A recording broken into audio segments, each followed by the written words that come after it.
What's up, guys? We're back with another episode of Read and Reflect, and today we are going to Mr. Fyodor Dostoevsky, Notes from the Underground. And the picture of this guy will put into your mind the picture of who is speaking to us as I read from it.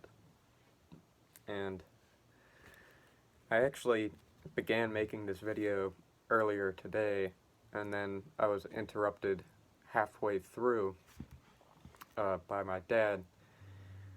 I still live with my parents, by the way, and I'm 22, so I'm not all that ashamed. But, the day will come where I will have to leave, and that's growing up.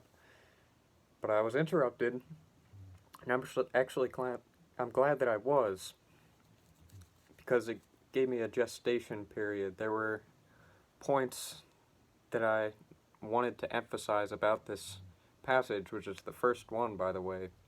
Even confining myself to just that, there's so much that can be brought out of it. And it gave me some things to think about more clearly and at greater length that I want to tell to you guys. And he will say it better than I, but I will try also to build on top of what he says, as I usually do. And he's addressing this problem of nihilism, which we hear about today, and which in the 19th century was becoming more pronounced. I would like to gather some kind of statistical information about when religiosity really started to begin to decline, but it seems with Nietzsche and Dostoevsky, the two big thinkers, I don't even hesitate in calling them that. They are huge now. Everybody talks about them, and they were both talking about this decline of religiosity, and both in different attitudes. And this is a video I want to make too, is because Nietzsche was a fan of Dostoevsky. Dostoevsky came before Nietzsche, and I've always had this kind of daydream of them getting to meet each other or writing letters to each other and just arguing, because they are so fanatically at odds with each other in regard to the same problem of the essentiality of religion. Is it to be kept? Is it necessary? Or is it not, and is it suffocating us? And they are so diametrically opposed. And the funny part is that maybe Nietzsche picked up on it, on Dostoevsky's faith. And I've only encountered very little of what he had to say about Dostoevsky, and from what I did see is that he appreciated him very much. He felt this camaraderie with him, that he was on the same mission as he. And I wonder what his thoughts were then on when he began to, if he began to learn that Dostoevsky was very much Christian, and in a sense trying to spread the gospel in a way that resonated with more intellectual types. I don't know if he encountered that. I know he read Notes from the Underground. I don't know which other of his works he touched on. And this nihilism problem, it seems to affect one category of person which Dostoevsky defines in this book. There's men of action and men of thought, and it seems to be a problem for men of thought. And men of action, they act out their convictions without the slightest doubt and hesitation. It's not a problem for them. Whereas men of thought, they are more dubious about their assumptions. They are ready to challenge themselves, and I'm going to save this for later, but it seems that we fall into this inertia, this immobility, because we're so caught up in doubting ourselves. But I'm just going to get into it now, and we'll get there when that comes. I am a sick man. I am an angry man. I am an unattractive man. By the way, this is just so funny, so forgive me if I laugh. I did that the first time. I think there is something wrong with my liver, but I don't understand the least thing about my illness, and I don't know for certain what part of me is affected. I'm not having any treatment for it, and never have had, although I have a great respect for medicine and for doctors. I am besides extremely superstitious, if only in having such respect for medicine. I am well educated enough not to be superstitious, but superstitious I am. No, I refuse treatment out of spite. That is something you will probably not understand. Well, I understand it. I can't, of course, explain who my spite is directed against in this matter. I know perfectly well that I can't score off the doctors in any way by not consulting them. I know better than anybody that I am harming nobody but myself. All the same, if I don't have treatment, it is out of spite. Is my liver out of order? Let it get worse. Just within the first few sentences and in the first paragraph, you get this full picture of cursed existence. The whole fabric of the universe is turned against me. I am the victim of circumstance. All of this is, I'm suffering a meaningless pain, always. I have been living like this for a long time now, about 20 years. I am 40. I once used to work in the government service, but I don't now. I was a bad civil servant. I was rude, and I enjoyed being rude. After all, I didn't take bribes, so I had to have some compensation. And he has these funny parenthetical references, of which this is one. A poor witticism, but I won't cross it out. When I wrote it down, I thought it would seem very pointed. Now, when I see that I was simply trying to be clever and cynical, I shall leave it on purpose. When people used to come to the desk where I sat, asking for information, I snarled at them, and was hugely delighted when I succeeded in hurting somebody's feelings. I almost always did succeed. They were mostly timid people. You know what people looking for favors are like. But among the swaggerers, there was one officer I simply couldn't stand. He absolutely refused to be intimidated, and he made a disgusting clatter with his sword. I carried on a campaign against him for 18 months over that sword. I won in the end. He stopped making a clatter with it. This is the part I left on last time. This, however, was when I was still young. But do you know what was the real point of my bad temper? The main point, and the supreme nastiness, lay in the fact that even at my moments of greatest spleen, I was constantly and shamefully aware that not only was I not seething with fury, I was not even angry. I was simply scaring sparrows for my own amusement. I might be foaming at the mouth, but bring me some sort of toy to play with, or a nice sweet cup of tea, and I would calm down and even be stirred to the depths. Although I would probably turn on myself afterwards and suffer from insomnia for months, that was always my way. I was lying when I said just now that I was a bad civil servant. I was lying out of spite. And spite is this word. He meditates on words sometimes. And you're always picking up on this bitterness inside him, which is something, it's something we all have to deal with. And you either realize that you're bitter inside, or you don't realize it. And when you first realize it, it is a damning realization. But there are ways to counteract it, and it's this finding meaning. And this is somewhere that Nietzsche and Dostoevsky would depart from each other, I guess. Although not that much. They both seem to have their rock in this coming to one's individuality. But in what spiritual framework, I guess, or lack of, they depart from one another. I was simply playing a game with the officer and my other callers. In reality, I never could make myself malevolent.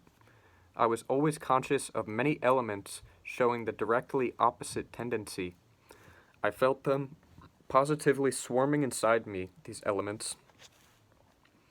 I knew they had swarmed there all my life, asking to be let out, but I wouldn't let them out. I wouldn't. They tormented me shamefully. They drove me into convulsions, and, in the end, they bored me. Oh, how they bored me. You think that now I'm making some sort of confession to you, asking your forgiveness, don't you? I'm sure you do, but I assure you it's all the same to me if you do think so.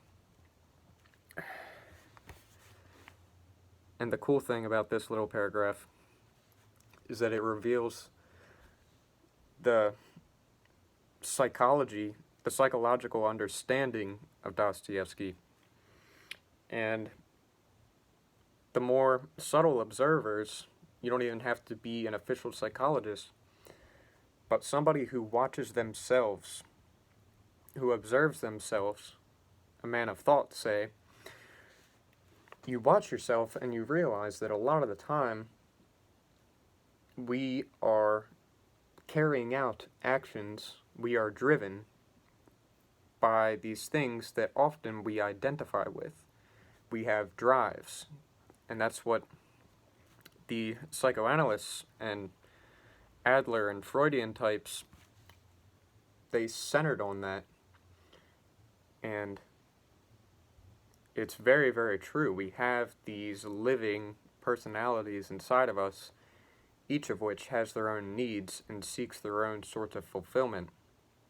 And in this book, you have the protagonist, and he is a nihilist. He isn't sure of himself. He's doubting everything. And so he sits, and this writing that he's doing for us is pretty much his last-ditch effort.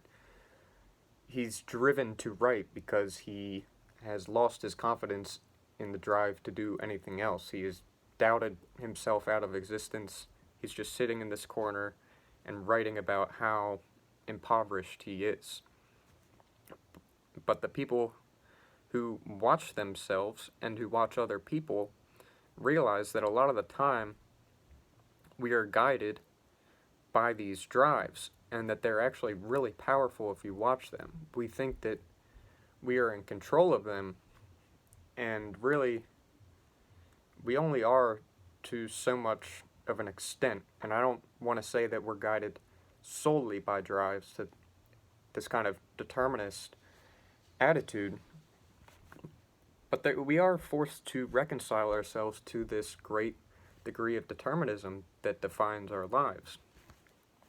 If I'm really, really hungry and there's a candy bar at the edge of this desk, then I can distract myself all I want, but at a certain point, there is no ignoring the hunger, and I know fully well that that candy bar is over there. You're damn right I'm going to get it. And so, if you want to make a case for spirituality and the ability of the spirit, say, to contradict our drives, then it lay in the fact that we can put ourselves in a situation where we don't have the means to satisfy the drive anymore.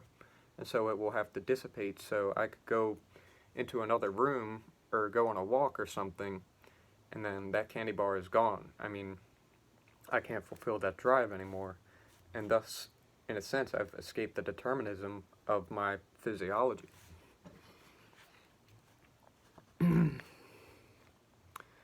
Not only couldn't I make myself malevolent, I couldn't make myself anything, neither good nor bad, neither a scoundrel nor an honest man, neither a hero nor an insect. Now I go on living in my corner and irritating myself with the spiteful and worthless consolation that a wise man can't seriously make himself anything. Only a fool makes himself anything. Yes, a man of the 19th century ought, indeed is morally bound, to be essentially without character. A man of character, a man who acts, is essentially limited. Well, and this is something I struggled with for a while, and I mentioned this in the prior take of this video, is that this is something that Jung talks about in Modern Man in Search of a Soul, is the evolution of consciousness in a phylogenetic way, confined to the individual. It's almost one day we're unconscious, we're children, we are in the Garden of Eden like paradise. We do not realize that we're in existence and that we can have very severe and unsettling experience. One day we're just totally blind to that. And then out of nowhere, our consciousness starts to rise from the depths.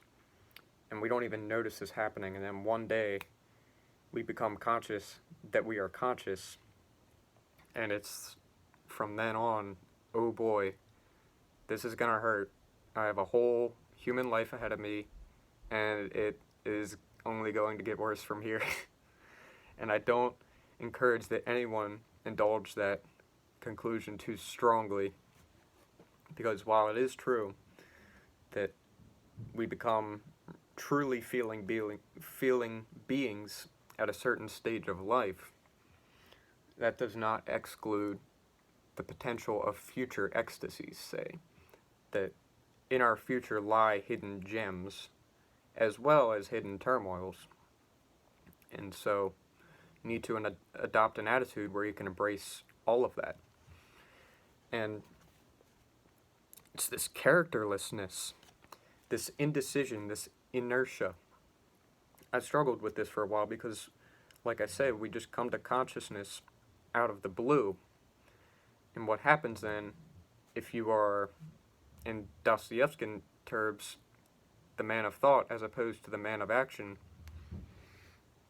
then you find yourself really indecisive a lot of the time.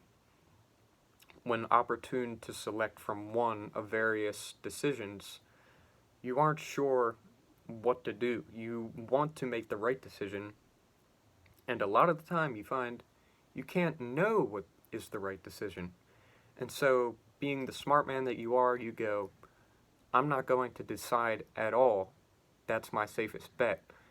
Because if I choose, I could be choosing the wrong decision and thus proving my idiocy. And the smarter man then realizes that you're already proving your idiocy by not deciding at all. Because that's truly the most wrong decision. That's nihilism par excellence. And it's not in this section that he identifies the man of action versus the man of thought. But the advantage, the virtue of the man of action is that he has really strong assumptions. And with that, he can act very easily. He can speak very easily. He can judge very easily. And I don't want to get too political. You see this more in the conservative types. They have this very solid worldview, and they have this very fortified sense of right and wrong. And so they act without problem. Whereas a more liberal type seems to be bent on the challenging of assumptions and the refinement of assumptions. And if you're not careful, if you're more liberalistic, you can fall into the nihilism because you struggle so often to analyze the right from the wrong, independent of what has historically been conceived as right and wrong. And so you can be in a scenario where you have to make quick decisions and you do not make any decision at all, and that can really mess you up. And character is decisive. We all have our own character deep within us, and I think the mission of all of us as individuals should be to bring it to fruition, to develop the fullness of our unique character. But if you are doubtful about every single assumption, then you're like this guy. You're just going to be in your corner and not do anything at all. Just have absolutely no confidence. You're going to be bitter because you have this perfection, this ideal of everything. Nothing is good enough for you, and so you don't act at all.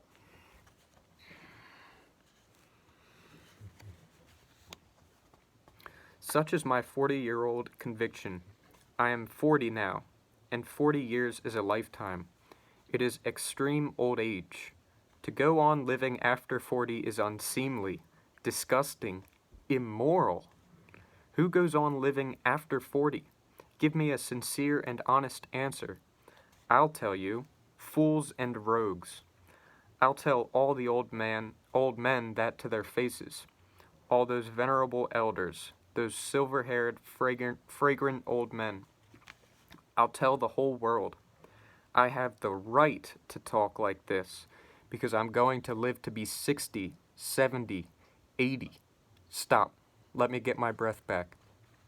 Okay, and I underlined this word right, because if you guys listen to my Winter Notes on Summer Impressions video, Dostoevsky, one of his insights into the Western man of today is that he is so hell-bent on his rights. I have a right to this, to this, to this, whereas more hierarchical and privileged societies of antiquity were more about privilege. There were privileges as opposed to rights. Rights are equal to all, and in a sense that makes them not rights at all. Or, well, definitely not privileges, but when everybody has something, it's kind of lost its significance.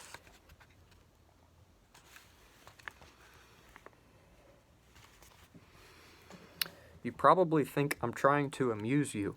You're wrong there, too. I'm not such a cheerful fellow as you think, or as you perhaps think. If, however, annoyed by all this chatter, and I can tell that you are feeling annoyed, you ask me positively who I am, I answer, I am a collegiate assessor. I joined the civil service in order to earn my bread, and for no other reason. And when last year a distant relative left me 6,000 rubles in his will, I retired immediately and settled down in my little corner. And this comes from the book of Matthew in the New Testament, when Jesus said to the devil, "It is written that man shall not live by bread alone, but by every word that proceedeth from the mouth of God." Which is to say, that could be interpreted in many ways. You could interpret that in a very doctrinal way, that Jesus is saying you have to live by the biblical interpretation, or else you're destined to hell, essentially. Or you could interpret it as there is a carnal and physiological domain to man, and then there's a spiritual, mysterious element to man. And it is only when man appeases this kind of mysterious side of himself that he is noble and a good human being. And I do believe the latter interpretation.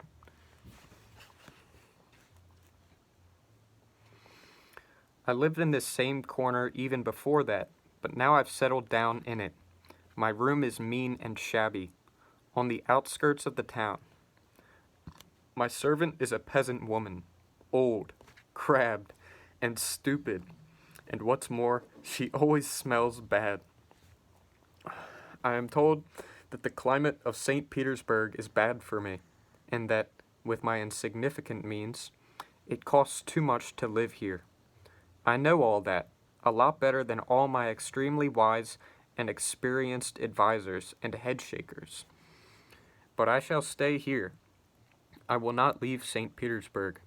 I won't go away because, after all, it doesn't matter in the least whether I go away or I don't.